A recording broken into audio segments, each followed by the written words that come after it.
I'm Dr. Anvarsi, working as Associate Professor Physiology in Lakshminarayana Institute of Medical Sciences.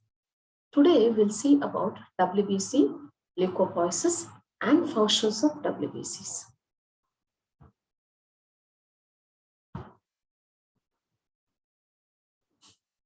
So, what do you mean by WBCs or leukocytes? These are the cells which play a very important role in the defense mechanism of our body. When you take WBCs, there are two series of WBCs according to the tissue where it develops. One is myeloid series, another one is lymphoid series.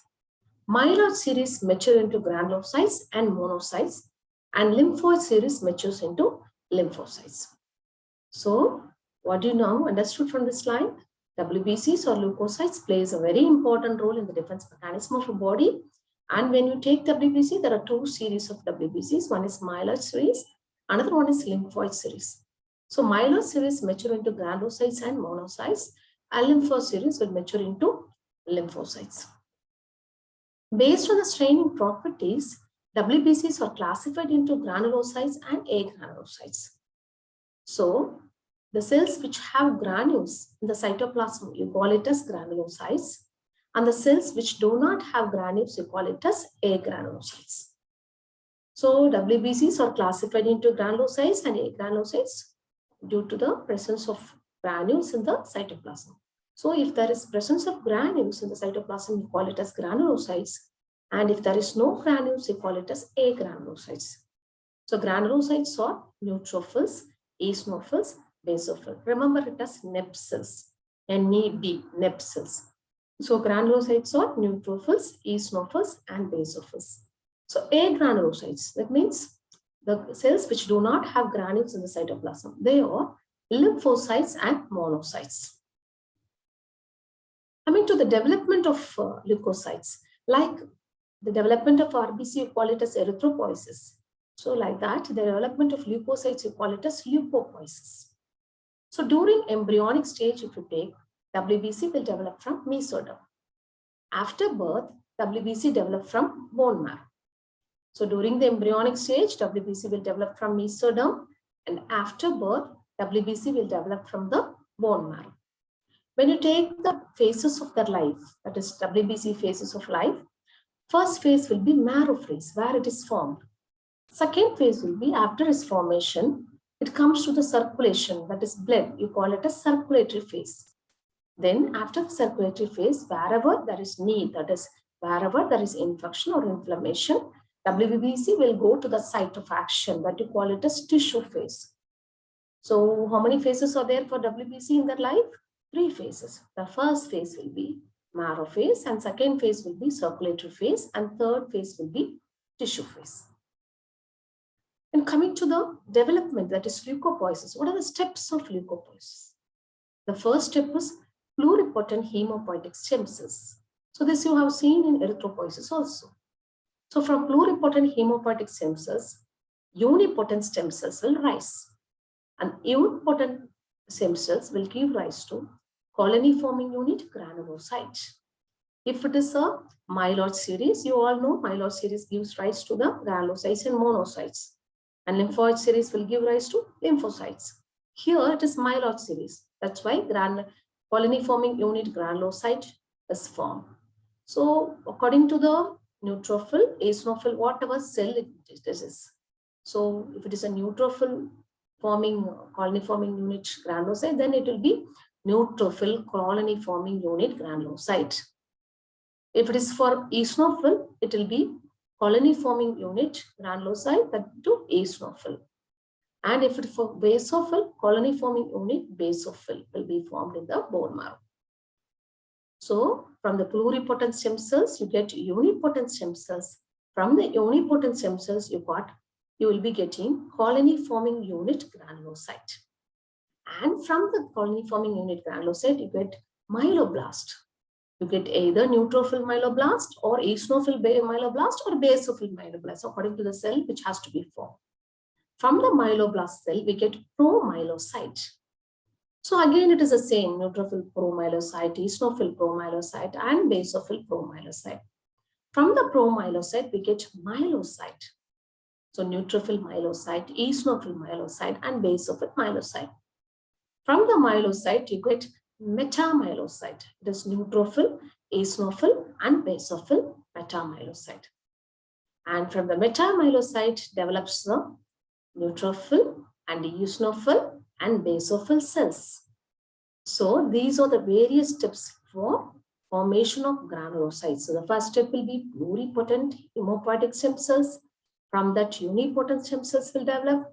From that, granulocyte forming unit, colony forming unit, granulocyte will be formed. From that, myeloblast cells will be formed. From the myeloblast cell, you get promyelocyte. From the promyelocyte, you get myelocyte. From the myelocyte, you get metamyelocyte. And from the metamyelocyte, you get the respective granulocytes. So this is the formation of granulocytes.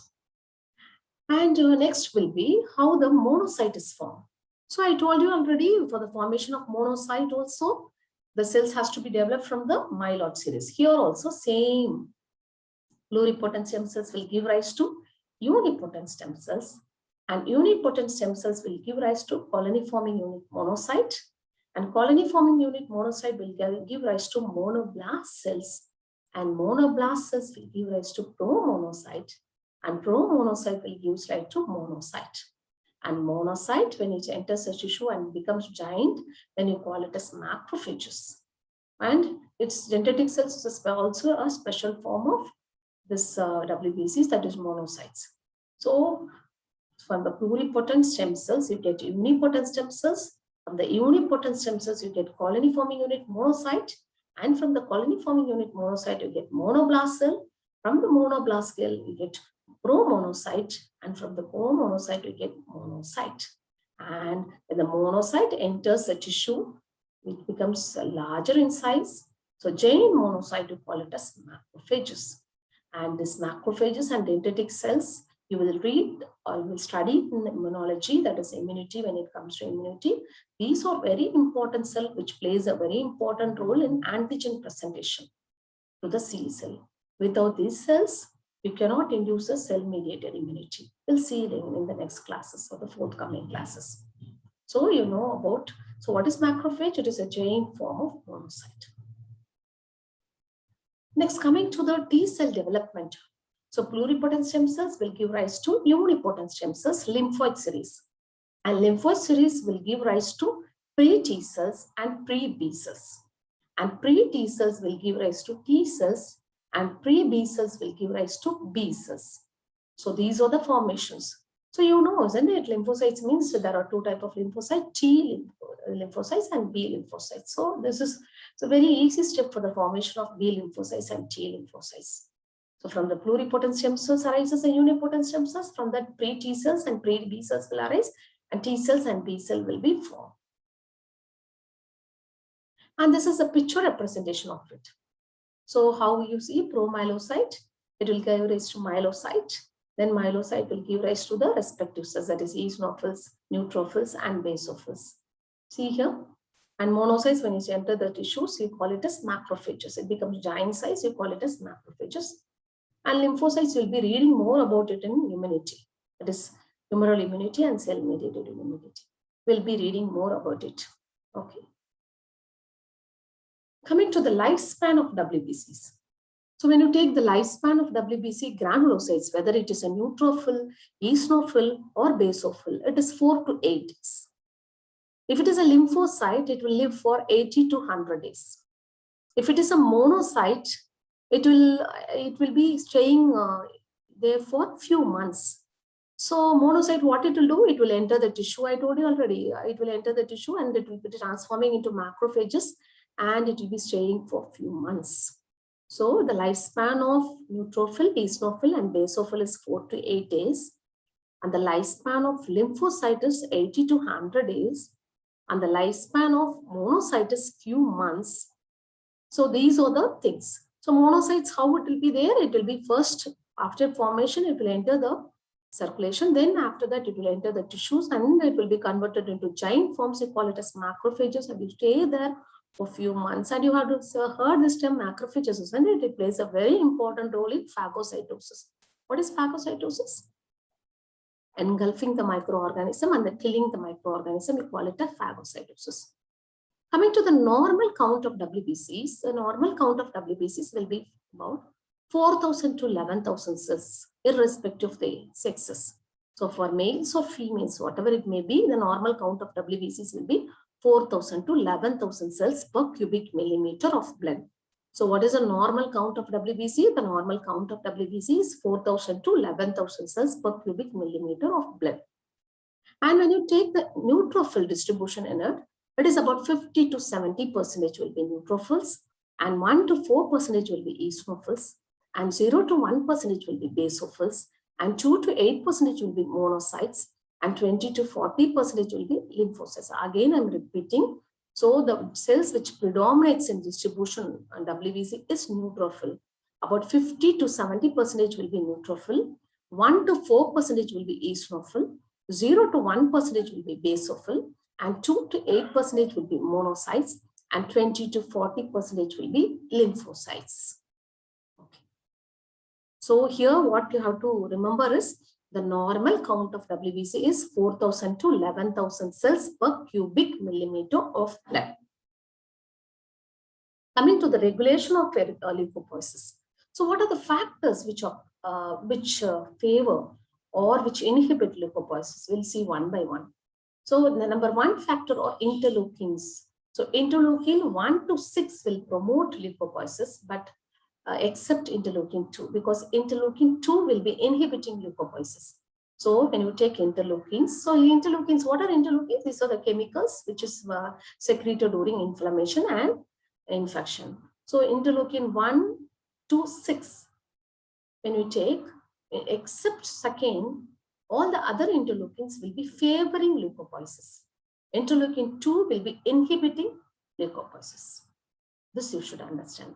Another important factor which favors leukopoiesis is colony stimulating factor. So colony stimulating factor will be a granulocyte monocyte colony stimulating factor, or a granulocyte colony stimulating factor, or a monocyte colony stimulating factor. It may be any one of these. So granulocytes, so GM is nothing but granulocyte monocyte colony stimulating factor. GCSF means granulocyte colony stimulating factor. MCSF means monocyte colony stimulating factor. All these three factors will be favoring leukopoiesis or helps in leukopoiesis or development of WBCs. Another important factor is tumor necrosis factor. It also helps in proliferation and differentiation of stem cells.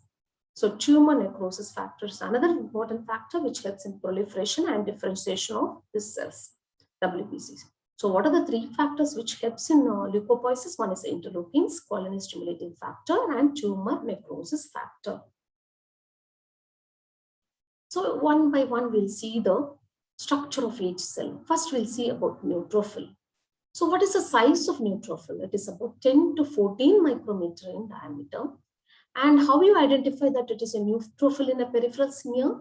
The nucleus will be multi-lobed. About 2 to 6 lobes will be present in the neutrophil, which is connected by thin strands. And when you take cytoplasm, cytoplasm will contain fine pink granules. So when you take the size of neutrophil, it is 10 to 14 micrometer in diameter, main size. And when you take the nucleus, it is multi-lobed. About 2 to 6 lobes will be present in the neutrophil. And when you take the cytoplasm, it contains fine pink granules. So fine pink granules will be there in the cytoplasm. So the size will be 10 to 14 micrometer, and nucleus will be multi-lobed. 2 to 6 lobes will be present, which is connected by thin strands, and cytoplasm will contain fine pink granules. So how will you identify which it is a neutrophil? By looking at the nucleus, multi-lobe, and by looking at the granules, fine pink granules which is present in the cytoplasm. Now I'll show a picture for this. See, this is 3 lobes. So the nucleus is having, there are 3 lobes in the nucleus, and look at the granules. Fine pink granules are there in the cytoplasm. So another picture I'm showing. So again, 3 to 4 lobes are there. And when you take the granules in the cytoplasm, see fine pink granules are present in the cytoplasm. Next cell will be Next granulocyte will be eosinophil. The size is same as that of, because all the granulocytes will be having the same size, 10 to 14 micrometer in size. And when you take the nucleus here, the nucleus will be bilobed, which will be connected with thick strands, which gives the appearance of spectacles. So spectacle-shaped nucleus will be present. And when you take the cytoplasm, coarse brick red color granules will be there in the cytoplasm. So nucleus will be bilobed and which is connected by thick strands and giving the appearance of spectacles, and cytoplasm will be coarse brick red in color. So brick red granules will be present in the cytoplasm.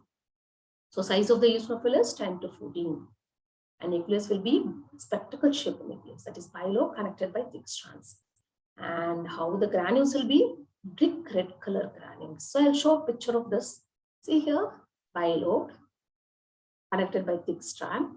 So spectacle shaped nucleus. And you get brick red color granules in the cytoplasm. See, brick red color granules in the cytoplasm. So next, coming to the, see here, another picture is there. So when you take, see, two lobes are there. So bilobe and brick red color granules are there in the cytoplasm. Next, coming to the basophil. What is the size of basophil? It is 10 to 14 micrometer in size. And nucleus, if you take, it is bilobed or trilobed. But it is not distinctly visible because the cell, entire cell will be studded with granules. And the cytoplasm will contain bluish black color granules. So bluish black color granules will be there in the cytoplasm. So when you take the basophil, 10 to 14 micrometer in size, and nucleus will be bilobed or trilobed. And the lobes are not distinctly visible because cell is studded with granules. The cytoplasm will contain coarse bluish black granules. So when you take neutrophil, we'll recall once again neutrophil, how the lobes are or how the nucleus is multi-lobed.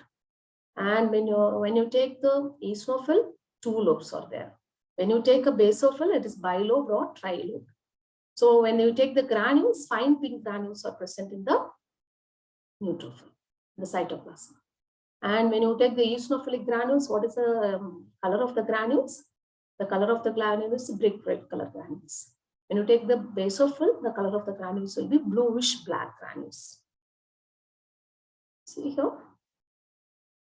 See here, see the nucleus. It is bilobe. Or trilobes will also be present. And bluish black color granules are present. See here. The entire cell, when you take the cell, it is studded with the granules. That's why the lobes are not distinctly visible. Monocytes. So when you take the monocytes is the largest of all the WBCs. So size 12 to 24 micrometer in size. And when you take the nucleus, it will be having kidney-shaped nucleus or horseshoe-shaped nucleus. And it occupies 50% of the cell. So nucleus will be occupying 50% of the cell. And it is usually kidney-shaped nucleus or horseshoe-shaped nucleus. And when you take cytoplasm, no granules will be there in the cytoplasm. That's why it's called as agranulocytes, isn't it? So monocytes won't have granules in the cytoplasm. So the size of the monocytes will be 12 to 24 micrometer, and the nucleus will be kidney-shaped or horseshoe-shaped. And the cytoplasm, when you take, there won't be any granules in the cytoplasm. Let's look at the nucleus. It is kidney-shaped nucleus, isn't it? So no granules will be there in the kidney-shaped nucleus. Lymphocytes, when you take, there are two types of lymphocytes. One is large lymphocyte, another one is small lymphocytes. So large lymphocyte, when you take, the size will be, it is like that of the granulocytes, 10 to 14 micrometer. And the nucleus will be 80 to 90% of the cell, which will be oval in shape and round shaped nucleus. So the nucleus of the lymphocytes will be either oval or round shape, and it will be occupying about 80 to 90% of the cell. Again, since it is a granulocyte, no granulocytes will be present. So when you take a large lymphocyte, the size will be 10 to 14 micrometer, and the nucleus will be occupying 80 to 90% of the cell. And if you take the shape of the nucleus, it will be oval or round shaped nucleus, and no granules will be there. And this is a large lymphocyte. So round shaped nucleus, 80 to 90% of the cell that will be occupied. Small lymphocyte, it will be the size of RBC. What is the size of RBC? 7 to 8 micrometer, isn't it? The same thing, this is size of small lymphocyte will be the same, 7 to 8 micrometer. And the nucleus, if you take, it occupies almost the whole cell. So when you take the cytoplasm, since the nucleus is occupying almost the same, the whole cell, and cytoplasm will be a rim like, so thin rim of cytoplasm will be present, and moreover, if you take, no granules will be present because it is also a gay granule size. So what is the size of the small lymphocyte? It is 7 to 8 micrometer, and nucleus, it occupies almost whole cell. And what will be the color of the nucleus? Violet in color. And how the cytoplasm will be? The thin rim of cytoplasm will be present and no granules will be present. Okay, small cells. So it will be the size of RBCs. This is a small lymphocyte. When you take, next is very important, functions of WBCs. So what are the functions of WBCs? So neutrophil are highly phagocytic in nature. What is phagocytosis? Phagocytosis is engulfing of the microorganism and killing the microorganism. We call it as phagocytosis. So neutrophils are highly phagocytic and kills a variety of microorganisms, especially bacteria, and they are called as the first line of defense against acute bacterial infections. So neutrophils are the first line of defense against acute bacterial infection. The other cell which is highly phagocytic and it is a second line of defense is monocytes. Monocytes will be the next thing which is highly phagocytic like neutrophils, and it acts as a second line of defense. We'll see. So in the next slide, we'll be seeing that. So neutrophil, what is the function of the neutrophil? It is highly phagocytic and it kills a variety of microorganisms, especially bacteria. And they are the first line of defense against acute bacterial infections. Second cell will be eosinophil. So what is the function of eosinophil? You have already learned this, isn't it? What is the function of eosinophil? When it will be increased? During allergic condition, because they are anti-allergic. They neutralize allergens and they are also anti-parasitic. So it kills the larva as well as a parasite due to the presence of important proteins in it, like major protein, basic protein, protein X, and eosinophilic chemotactic factor of anaphylaxis, ECFA. So what is the function of eosinophil? Anti-allergic and anti-parasitic. So how it is doing this anti-allergic and anti-parasitic action? Due to the presence of important proteins like major basic protein, protein X, and eosinophilic chemotactic factor of anaphylaxis.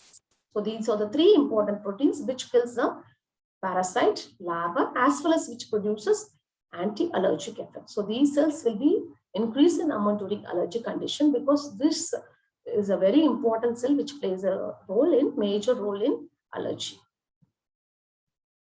Basophils. So basophils produce bradykinin, serotonin, histamine, and heparin. These are the four substances which is released by basophil. So when you take bradykinin and serotonin, so these are the cells which is involved in inflammation. So whenever inflammation is there, redness, everything is produced, isn't it? You get wheal, flare, redness, everything will be produced due to this basophils only. So it produces bradykinin and serotonin, which is involved in inflammatory process. And these cells also liberate histamine, which produces allergic conditions, allergic reactions. So this liberate histamine, which causes allergy. And they also liberate a very important substance called heparin, which is a natural anticoagulant, which is present in the body, which helps in arrest of bleeding. So very important. So heparin is very good substance which is secreted by basophil. Apart from that, it produces inflammatory substances like bradykinin, serotonin, as well as allergy-causing substance called histamine also. And next cell is monocyte. I told you neutrophil acts as a first line of defense, and monocytes also, it's also a very important role in, it also plays a very important role in phagocytosis. So it acts in the second line of defense in chronic infection. So the first line of defense is neutrophil, and the second line of defense, the next cell which comes into action when there is any infection, is monocyte. So against chronic infection, monocyte will be highly phagocytic and they will act as a second line of defense. If this mechanism, that is macrophages, that is monocyte, in form of monocytes, you call it as macrophages. If this also fails, then what is the next cell which comes into action? Cell-mediated immunity, that is T cells, plays a very important role. Lymphocytes will play a very important role. Okay. And Next cell will be a lymphocyte. So with lymphocytes, what is the main action of lymphocyte? It plays a very important role in immunity. So B cell mediate humoral immunity and T cell mediate cell mediated immunity. So these are the functions of WBCs. So what are the functions of WBCs? So you all know neutrophil plays a very important role in phagocytosis, first line of defense. Monocytes plays a very important role in phagocytosis. It acts as a second line of defense.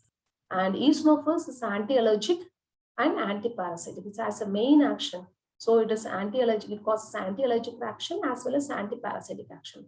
Basophil, what does it do? It is involved in inflammatory processes as well as allergic reactions.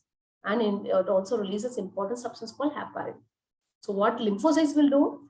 It will produce immunological responses. So it helps in both humoral as well as cell-mediated immunity. And next important thing which you should know in WBCs is phagocytosis. So what is phagocytosis? It is a process of engulfing and killing of microorganism by neutrophil and monocyte. Just now we saw, isn't it? So the first line of defense is neutrophil and second line of defense is monocytes, isn't it? So what is phagocytosis? So phagocytosis is a process of engulfing the bacteria and killing the microorganism. When the bacteria enters, so what will happen is first it will be engulfed by that by your cell, WBCs, mainly the neutrophils and monocytes, and it will be killed. So this is the main function of this neutrophil and monocytes. So you should know about the steps of phagocytosis. The first step is margination. Second step is diapedesis. Third step is chemotaxis. Fourth step is opsonization and adherence. Fifth step is ingestion. And sixth step is killing. So what are the steps of phagocytosis? Margination. So I'll be explaining one by one what is it. So margination is the first step. Diapedesis is the second step. Chemotaxis is the third step. Opsonization and adherence will be the fourth step. Ingestion or endocytosis and killing will be the last step. So one by one. So what is margination? So margination means whenever there is infection or inflammation in the tissues, what the neutrophils will do or what the cells will do. So the neutrophil will come near the vascular endothelium and attaches to the vascular endothelium. This you call it as margination. And the next step is after that attachment, the neutrophil will squeeze in between the capillary endothelial cells in the blood vessel and reach the invader tissue. That is, wherever there is infection to that side, the WBCs or the neutrophil will go. This you call it as diapedesis. Next step will be chemotaxis. So whenever there is infection or inflammation, many chemicals will be produced there.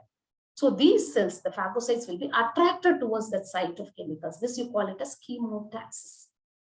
So the first step, margination, means whenever, because you know, so once the WBCs are formed in the bone marrow, then it enters the circulation, general circulation, that is blood. So when it enters the blood, whenever there is any infection, what does it do? It should come out of the blood vessel and it should go to the tissues and do action there, isn't it? So what happens is, whenever there is infection or inflammation in the tissues, so the WBCs, that is mainly the neutrophil and the monocytes, which is present in the blood vessel, will come out of it. So to come out of it, the first step, what it do is margination. It comes to the margin of the blood vessel. Then through the, so when it comes to the margin of the blood vessel, means it comes to the vascular endothelium of the blood vessel. So it has attached to the vascular endothelium. Now what it should do, it should come out in between the two endothelial cells. That means it should squeeze out of the endothelial cells. Then only it will enter the tissues, and then so it should squeeze out of the in between the endothelial cells. So it comes out. So after coming out, it goes to the site of action wherever there is infection, because there will be a release of some chemicals due to the infecting organism or inflammatory cells. So it goes to the site of action. This you call it as chemotaxis. So this is a picture representation. So when you take, see here, this is the whatever WBC, whether it is a neutrophil or a monocyte, it comes to the margin. This step is called margination. So this is the vascular endothelial cells. See here, because you all know that blood vessel is lined by endothelial cells. So this is a vascular endothelial cell. So this first attachment takes place. See here, the neutrophil gets attached to the vascular endothelium. Then squeezing out of the neutrophil or monocyte through in between the endothelial cell. This you call it as diapedesis. After diapedesis, wherever there is any tissue damage is there or wherever there is infection is there, so due to the release of chemicals there, this monocyte or this neutrophil will be attracted towards the site. So this you call it as chemotaxis. So chemo means chemical, taxis means towards movement. So towards the chemicals, this WBC will be moving. This you call it as chemotaxis. Have you understood from this diagram? So the first step is margination. Second step is diapedesis, squeezing out, you call it as diapedesis. And third step is moving towards the chemicals at the site of action, at the site of infection or inflammation, you call it as chemotaxis. And fourth step is very important step. The invading bacteria will be coated with some plasma factor. Whenever some inflammation or infection is there, many plasma factors will be secreted. So the invading bacteria will be coated with certain plasma factors, which makes it suitable for phagocytosis. That means when the bacteria is coated with this plasma factor, immediately that our neutrophil or monocyte will go there and it will engulf it. So the process of coating the invading bacteria by plasma factors, you call it as opsonization. Okay. So after opsonization, what does it do? The membrane of the phagocyte, whether it is a neutrophil or a monocyte, will be attached to the membrane of the microbe. You call it as adherence. So attachment of the membrane of the phagocyte. Phagocyte means, neutrophil or monocyte, or with the membrane of the microbe, we call it as adherence. So opsonization and adherence will be the fourth step. So the invading bacteria are coated with certain plasma factor, which make it suitable for phagocytosis. This we call it as opsonization, and the attachment of membrane of phagocyte to the membrane of microbe, we call it as adherence. So this is the fourth step. And next step is, once it adheres to the microbe, what does it do? Phagocytes will project pseudopodia in all the sites and engulf the bacteria by endocytosis. So once it engulfs the bacteria, what does it do? The lysosomes. From the lysosomes, digestive enzymes will be there, which will be poured into the microbes and it will be killing it, isn't it? So what are the chemicals which will be released during that time? Lysozymes, lactoferrin, defensins, and oxygen metabolites, which will be produced by the phagocytes, will kill the microorganism. So this is the next step. So the next step will be killing of the microorganism. So phagocytes will project. So what do you mean by ingestion or endocytosis? Phagocytes will project pseudopodia in all the direction and engulf the bacteria by endocytosis, and it will pour the digestive enzymes of the lysosome into it. So it will kill. So it will digest the bacteria, whatever is entering it. Then what are the chemicals which is helpful for killing it? They're the chemicals which will be released by the phagocytes, whether it is a neutrophil or a monocytes, lysozymes, lactoferrin, defensins, and oxygen metabolites. So monocyte, macrophage are the same, isn't it? So when monocyte is becoming very bigger, larger in size, and become giant in size and enters the tissue, you call it as macrophages. That you should remember. So how the killing occurs? By due to the release of chemicals like lysozyme, lactoferrin, defensins, oxygen metabolites. So these are the 6 steps of phagocytosis. So first, what is the first step? Margination. Second step, diapedesis. Third step, chemotaxis. Fourth step, opsonization and adherence. Fifth step is ingestion or endocytosis. And sixth step is killing of the microorganism. See here.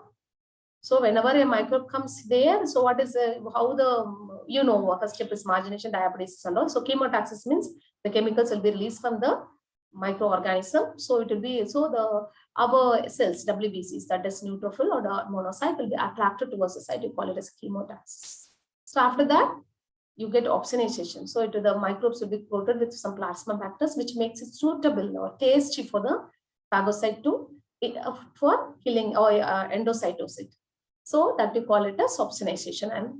And what is adherence? So thus the phagocyte cell will be adhered to the microbe membrane. That you call it as adherence. Then after that, what will happen? Ingestion. So it will be engulfing and taking in the bacteria, and digestion will occur due to the release of the lysosomal enzymes. And finally, it will be killed, and the killed products will be sent out by exocytosis. So these are the steps of phagocytosis. So So what are the steps of phagocytosis? So you know the first step is margination, second step is diaperesis, third step is chemotaxis, and fourth step is opsonization and adherence, and fifth step is ingestion or endocytosis, and sixth step is killing. This comes to the end of phagocytosis. So what you saw in this class? So very important things you saw in the class: how leukopoiesis occurs, what are the functions of each cell, what is the morphology of each cell, and what is phagocytosis. So today the message which should you take home is very important. The granulocytes, when you take the size of the granulocyte, whether it is a neutrophil, eosinophil, or basophil, 10 to 14 micrometer in size. And you should know that the neutrophil will contain fine pink granules and the nucleus will be multi-lobe. And if it is eosinophil, you should remember brick red color granules will be there. And if you take the lobes, it is bilobe. And if it is a basophil, bilobe or trilobe, bluish black granules will be present. This you should remember definitely. And if it is a monocyte, kidney-shaped nucleus, and it is the largest of all the cells, you should remember, and size is 12 to 24 micrometer, and no granules will be present in the cytoplasm. And if you take a last cell, lymphocyte, so you know 80 to 90% of the cell will be occupied by the nucleus. So it will be round or oval shape.